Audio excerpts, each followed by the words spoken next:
Bonjour, bonjour, bienvenue sur le podcast d'étoiles. Je vais vous parler aujourd'hui de la nouvelle lune des poissons qui a lieu très prochainement, le 28 février 2025, à 1h45 exactement, heure de Paris. Et oui, puisque je vis à Paris en ce moment, donc voilà, 1h45, donc dans la nuit. Et c'est une nouvelle lune un peu singulière. Alors comme toute nouvelle lune, je vous invite à poser de nouvelles intentions pour semer les graines de ce que vous souhaitez voir éclore dans votre vie. Le soleil et la lune seront à 9 degrés 41 minutes du signe des poissons. Et donc la nouvelle lune des poissons, c'est toujours le début d'un cycle un peu introspectif où la sensibilité est mise à l'ordre du jour.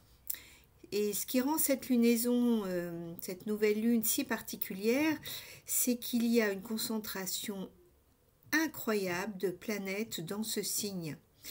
Nous avons le Soleil, la Lune, Saturne, Mercure, le nœud Nord, Neptune qui s'y trouve. Donc on peut dire que le signe des poissons est mis à l'honneur en ce moment.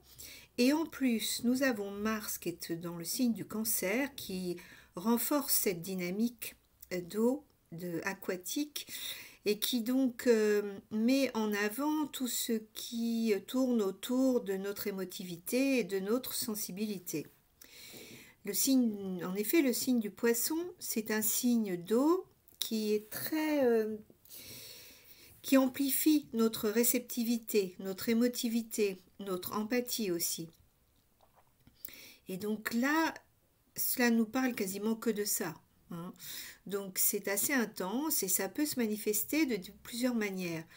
Soit un grand élan de compassion collective, mais ça peut aussi être des moments de confusion, de submersion émotionnelle ou d'état d'incertitude.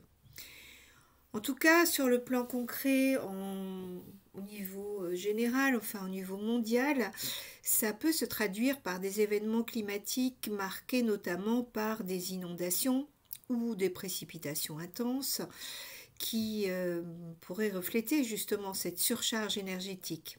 Sur un plan plus subtil, ça peut éveiller en nous des sensations de flou, un peu de perte de repères, voire une difficulté à discerner la vérité au milieu de toutes ces illusions qui nous entourent. En tout cas, ça nous invite à tenir un journal de rêve parce que finalement, sous cette influence, on peut penser que les voiles entre les mondes s'affinent, qui rendent notre intuition plus vive. Vous voyez, on capte plus de choses. On a de très belles connexions aussi qui sont possibles. Et en plus, avec Saturne en Poisson, il y a une véritable discipline spirituelle qui peut être mise en place et qui ancre davantage une quête d'unité, de transcendance. Cette nouvelle lune, elle peut nous rappeler la puissance de l'amour inconditionnel, de la guérison et du lien sacré qui nous unit au vivant, au fait que nous sommes tous reliés. Elle nous invite à renouer avec la sagesse ancestrale, avec la terre, avec ses mystères, et tout en réactivant des mémoires enfouies.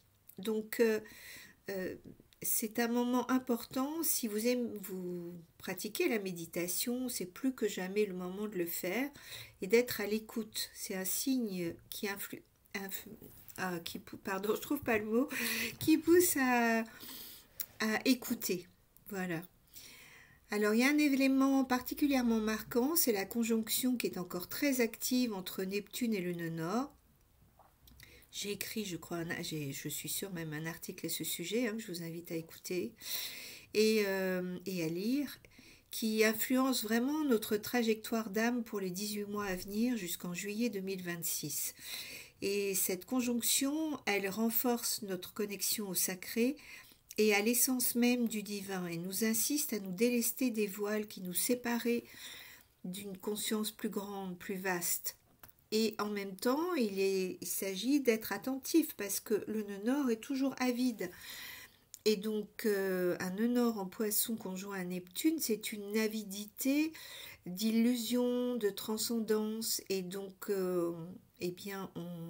n'atteint pas le point que l'on cherchait, le but que l'on cherchait, puisque il s'agit d'être à l'écoute, d'être en lien avec soi. Et donc si on veut toujours plus, on passe à côté du but recherché.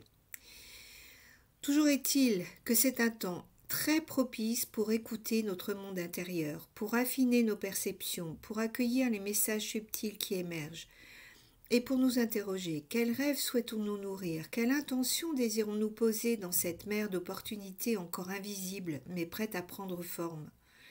Cette nouvelle lune, elle marque également le seuil d'une phase transitoire. Elle nous guide progressivement vers la saison des éclipses. On va avoir une éclipse lunaire totale au moment de la pleine lune, là le 14 mars. Puis il y aura une éclipse solaire partielle le 29 mars. Et l'énergie des éclipses, elle se fait souvent ressentir un mois avant à peu près, leur manifestation. Et donc elles insufflent déjà des mouvements intérieurs et extérieurs significatifs. Le mois de mars va être un mois particulièrement fort puisqu'il sera marqué par 2 éclipses, comme je viens de le dire, qui symbolisent quand même un renouveau, quelque chose de neuf, d'une dynamique qui se met à l'œuvre.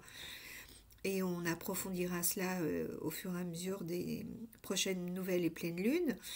Mais on peut déjà savoir que cette période représente une transition clé tant sur le plan personnel que collectif. Évidemment, les béliers seront particulièrement touchés, et tous les signes cardinaux d'ailleurs.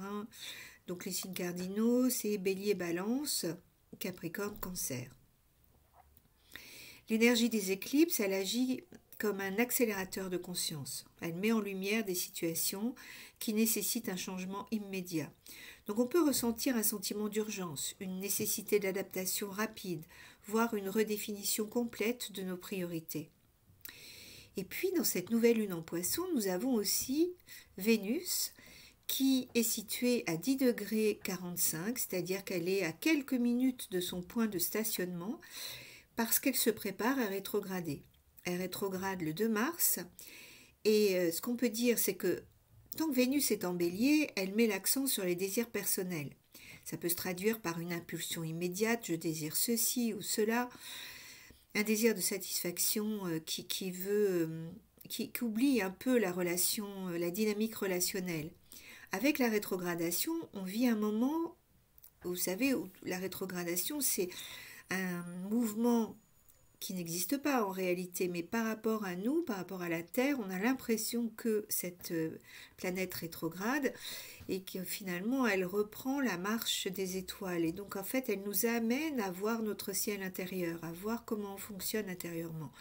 Et donc pour Vénus, elle nous permet, ce temps de rétrogradation nous permet d'analyser nos désirs profonds, déterminer si nos aspirations sentimentales, matérielles, sont alignées avec notre évolution intérieure et comment on se positionne dans nos relations. Je vous invite à lire et à écouter sur mon site mon article à ce sujet, mais je vous mettrai le lien sous la vidéo, comme pour Neptune. Donc, qu'est-ce que je pourrais vous dire d'autre de cette nouvelle lune? Ah oui, Mars est désormais direct et elle gouverne cette Vénus stationnaire.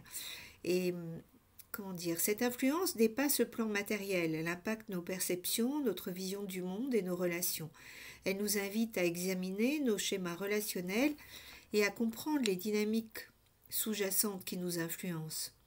Et si on ressent des tensions dans nos relations, c'est peut-être le signe justement qu'un ajustement est nécessaire. Alors, prenons le temps de réfléchir à nos réactions, à nos attentes. Qu'est-ce que nous attendons des autres? Est-ce que c'est réaliste? Notre manière d'aimer, de nous investir dans une relation, est-ce que cela correspond à une authenticité profonde? Ce cycle rétrograde de Vénus suit un schéma répétitif tous les 8 ans. Donc c'est pas mal de regarder en arrière et d'observer ce qui s'est joué dans notre vie il y a 8 ans. Je vous ai mis les dates dans mon podcast justement sur Vénus. En tout cas, si vous n'avez pas le temps de l'écouter, la question c'est qu'est-ce qui se répète dans mes schémas relationnels? Qu'est-ce que je peux réajuster, changer? Et comment je peux faire pour être plus en accord avec mes propres désirs et mes liens avec les autres. Alors, les poissons, ils incarnent la foi, l'intuition, l'abandon au flux de la vie, hein, tandis que la Vierge, en face, aspire à l'analyse, à l'organisation et au contrôle. Cet axe se cristallise vraiment dans l'atmosphère actuelle. On peut voir que les Poissons nous invitent à la confiance, au lâcher-prise, alors que le signe de la Vierge nous pousse à structurer, à comprendre. On est dans cet axe lunaire, hein, des nœuds lunaires, pardon. Et avec cette éclipse, le 14 mars, dans le signe de la Vierge, nous aurons cette question à nous poser, qui est: sommes-nous prêts à accueillir le changement? Sommes-nous encore prisonniers de nos anciens schémas? C'est un peu le dernier moment où beaucoup de choses vont se dissoudre. En plus, Mercure est en lien direct avec le nœud nord, là, en Poisson, et donc juste à côté de Neptune aussi, hein, entre Saturne, le nord, et Neptune. Et donc, il joue un rôle crucial. Il met en lumière nos modes de communication, notre manière d'appréhender la réalité. Mercure en Poisson favorise une pensée intuitive et globale, loin des cadres rigides. Il peut néanmoins engendrer une confusion où se mêlent émotions et informations contradictoires. Donc il y a quand même un travail de discernement qui est à l'œuvre, qui nous est demandé. En tout cas, c'est une invitation à repenser nos perceptions, à élargir notre vision au lieu de nous cramponner à des certitudes figées. Et sur le plan psychologique, il est possible que des souvenirs du passé refassent surface et vont nous inciter sans doute à revisiter certains choix, à reconsidérer certaines croyances profondément ancrées. Et donc c'est un temps merveilleux puisqu'on va pouvoir justement se libérer, vous savez, de choses qui sont là constamment, qu'on n'arrive pas à lâcher, c'est le moment. Et si nous nous sentons submergés par des doutes ou des émotions contradictoires, eh bien c'est le moment aussi pour prendre un temps pour respirer et recentrer notre attention sur l'instant présent. Elle est là la clé, elle est toujours là la clé, revenir à l'instant présent. C'est-à-dire au travers de la méditation, de l'écriture ou toute autre forme d'expression créative. Ça peut être des tas de moyens différents, mais le but c'est de clarifier nos pensées. Donc c'est une période qui nous confronte à des valeurs essentielles qui sont: sommes-nous dans l'acceptation ou dans la résistance? Sommes-nous capables de pardonner, de tourner la page? Savons-nous faire confiance en la vie, même quand nous ne savons pas très bien où nous allons? Et en ce moment, il y a beaucoup de raisons pour être dans l'incertitude. Donc, l'ombre des Poissons, par contre, elle peut conduire à la victimisation, à un sentiment d'impuissance. Et pourtant, leur énergie nous enseigne que nous avons le pouvoir de transformer nos perceptions et d'opter pour l'amour plutôt que pour la peur. Elle est là, la clé. Elle est là, c'est là où est l'importance de prendre notre vie en main. C'est de choisir, en fait, de choisir l'amour plutôt que la peur, de choisir l'unité plutôt que la division. Dans le bouddhisme, il y a une très belle histoire qui est racontée dans le livre tibétain de la vie et de la mort de Sogyal Rinpoché. C'est l'histoire de Krisha Gotami. C'est une femme qui a perdu son fils et qui est dans une souffrance indicible et qui demande conseil à Bouddha. Et il lui dit: va chercher une graine de moutarde dans une maison. Oui, va chercher une graine de moutarde dans un village, dans ce village-là, mais tu ne pourras la prendre que si dans cette maison, jamais personne n'aura connu la perte d'un être cher. Et donc après avoir frappé à chaque porte du village, elle se rend compte que personne n'était épargné par la perte et la souffrance. Et alors elle a compris que la douleur n'était pas unique à son expérience et que son sentiment d'être une victime était une illusion de l'ego. Donc c'est là une clé essentielle du cycle actuel. C'est vraiment dépasser la victimisation, accepter que la souffrance est universelle, tout le monde a souffert, mais tenter de trouver une nouvelle perspective sur nos épreuves. Regardez ce qui est lumineux, joyeux dans votre vie. Il y a toujours quelque chose qui est bien, qui est agréable, qui permet d'avancer. Un aspect fort de cette période, d'ailleurs, c'est le trigone entre Mars et Saturne, hein, qui nous donne à la fois le courage, Mars, et la discipline, Saturne, pour affronter les défis. Saturne en Poisson peut créer une impression de confusion ou de manque de repères, mais si on l'utilise correctement, c'est une structure intérieure extrêmement solide. Donc on a toute l'énergie nécessaire pour agir avec conscience et détermination, pour transcender les moments difficiles et pour acquérir plus de sagesse, plus de confiance. On a aussi Jupiter qui est dans cette pleine lune, dans cette nouvelle lune, pardon, en Gémeaux, et qui fait un carré à cette nouvelle lune. Alors, on peut dire que ce carré, c'est Jupiter en Gémeaux, c'est le signe de la communication et des médias. Donc en carré, on peut être un peu submergé par un flot massif de nouvelles, parfois confuses ou contradictoires. Et c'est d'autant plus amplifié, j'ai envie de dire, parce que le sextile, il y a un sextile avec Mercure et Uranus qui nous parle de vérités inattendues, choquantes. Vous voyez, des choses qui se révèlent constamment. Et Jupiter en Gémeaux, il y a beaucoup trop d'informations. Donc il va falloir quand même faire le tri. Ce qui serait pas mal, c'est d'aller voir dans quel thème, dans quelle maison de votre thème natal se situe le signe des Gémeaux.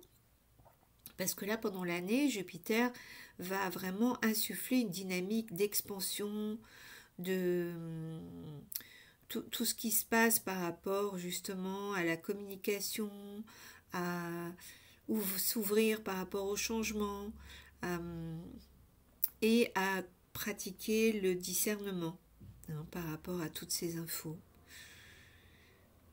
J'ai envie de dire que le problème de tout, que ce soit les poissons ou les gémeaux d'ailleurs, le problème c'est justement de considérer que nous avons des ennemis, que ce soit des politiciens ou d'autres individus, de les mépriser, de rester enfermés dans un schéma de séparation.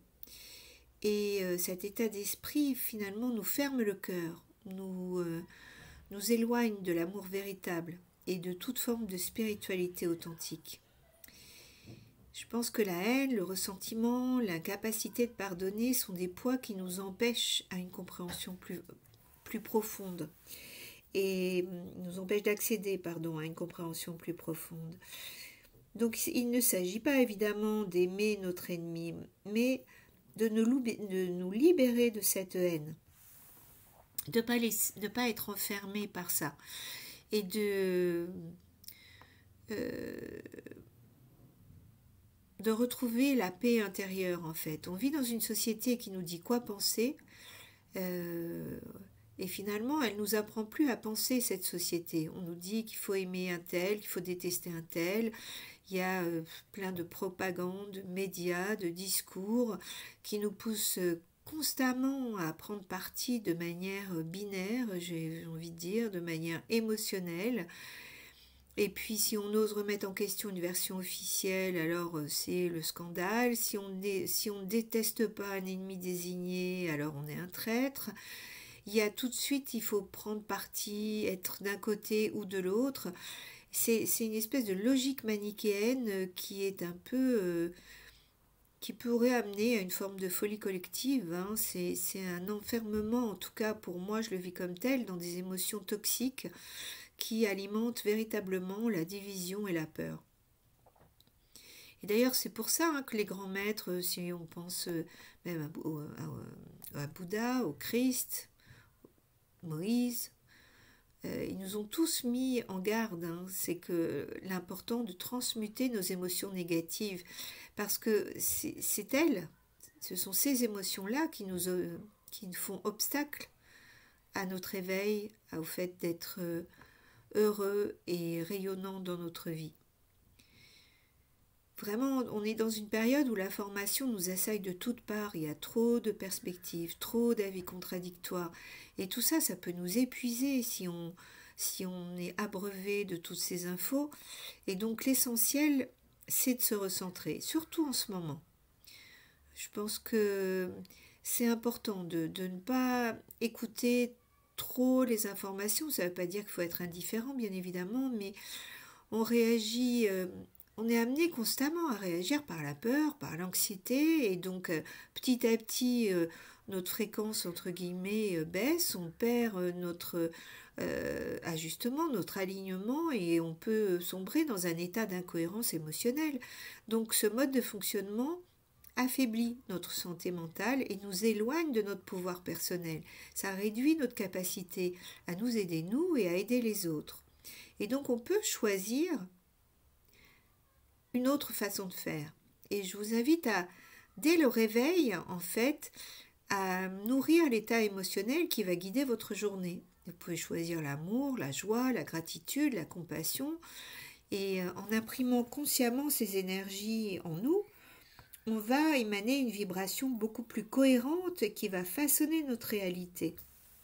Et résultat, moins d'événements perturbants dans notre vie, une meilleure capacité à absorber les chocs, à gérer les mauvaises nouvelles, entre guillemets, qui viennent de différents niveaux. Et une harmonie intérieure peut s'installer durablement. Et c'est ce qu'il me semble que nous cherchons tous.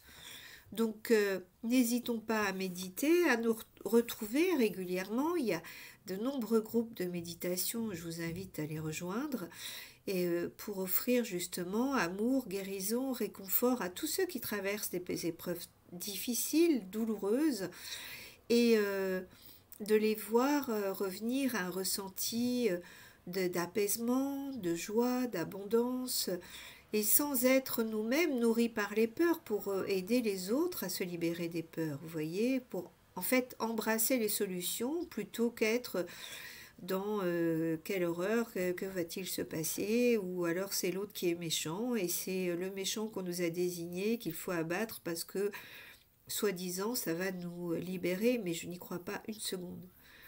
Donc il s'agit d'ouvrir son cœur. Le chemin débute par la gratitude.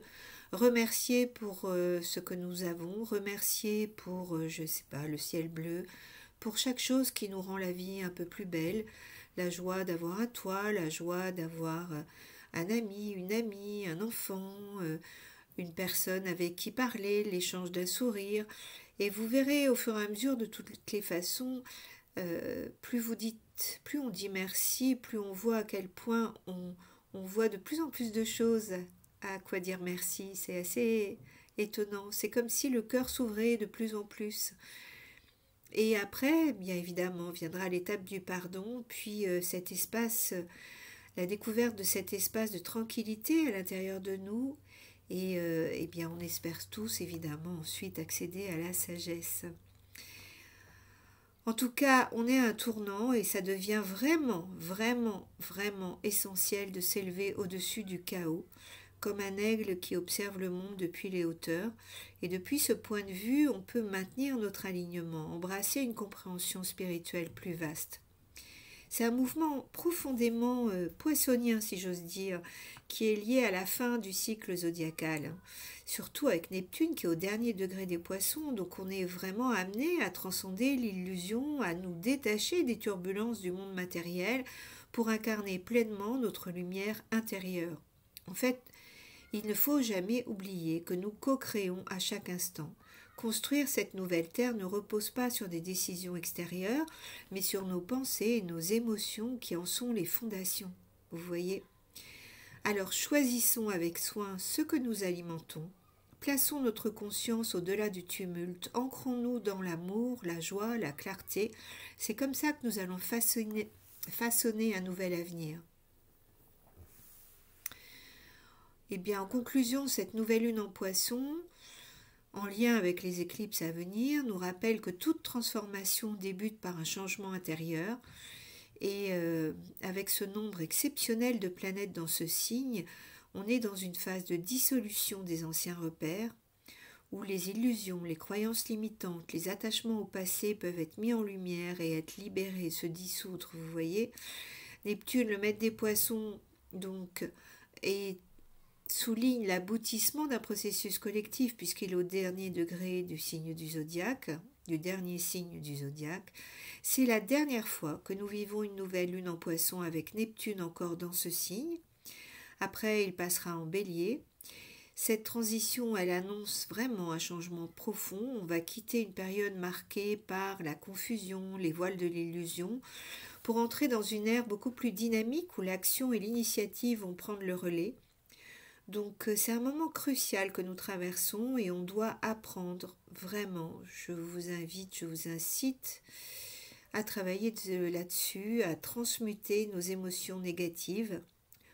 Il s'agit vraiment de sortir des schémas de peur, de séparation et de comprendre que nous sommes les créateurs de notre évolution. Donc c'est une invitation à une conscience plus élevée, à une participation active dans la construction de notre avenir. Et donc voilà, c'est le moment de nous préparer afin de donner une direction à cet avenir que nous aurons choisi en pleine conscience. C'est un temps magnifique de préparation et de transformation pour ce nouveau monde qui est à notre porte et qui commencera à s'incarner certainement comme toujours quand il y a un grand chambardement au travers de beaucoup de chaos, mais nous aurons la sagesse et la distance nécessaires pour le vivre avec le cœur en paix et rayonner l'apaisement, la joie et un cœur grand ouvert. Rien de tel pour vivre plus heureux.